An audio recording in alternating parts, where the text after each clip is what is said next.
Konnichiwa!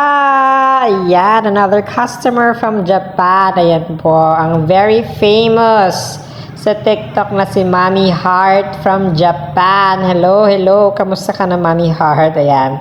So, ang case ng hair ni Mami Heart is sobrang na-dry dahil sa kakaligo ng dagat since nakabakasyon po siya dito ngayon sa Palawan. Ayan.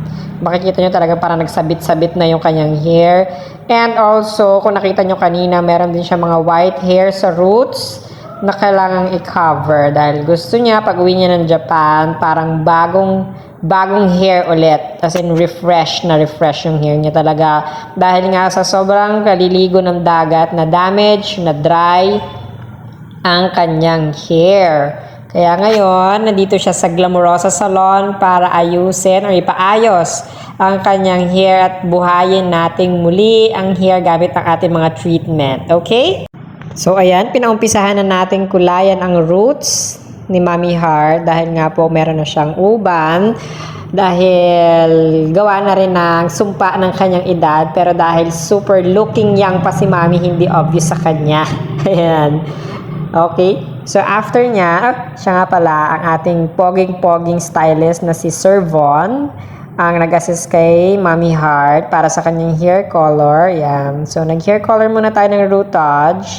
And then, mamaya natin ibababa yung color para mag-even yung pantay ng kulay niya. Ayan. Diba? Kung makikita nyo, maganda na ulit yung hair. Buhay na buhay. Na-treatment na rin po namin yan. Hindi ko na naipakita yung ibang video kasi sobrang haba talaga at saka may mga client talaga kami na inaasikaso that time aside from Mami Heart. Kaya yan po, final result na kagad yung nakita nyo. O, diba? Sobrang ganda, sobrang lambot. Yan. Bale, ang treatment lang na ginamit namin kay Mami Heart is hair botox. Yan ang usong-uso ngayon na hair botox. Yun nga lang, ang procedure na ginawa namin is hindi yung katulad sa usual na babanlawan after 2 to 3 days. Ang sa amin po is binanlawan na namin kaagad just to see the final result. O yan, blower lang po yan, walang planchang halo. O, diba? Sobrang lambot na ng hair, sobrang bagsak. Yan. So, thank you so much, Mami Heart, for trusting and see you soon in Japan. Kami naman ang bibisita sa'yo sa Japan at doon naman natin gagawin ang iyong mga friendship, okay?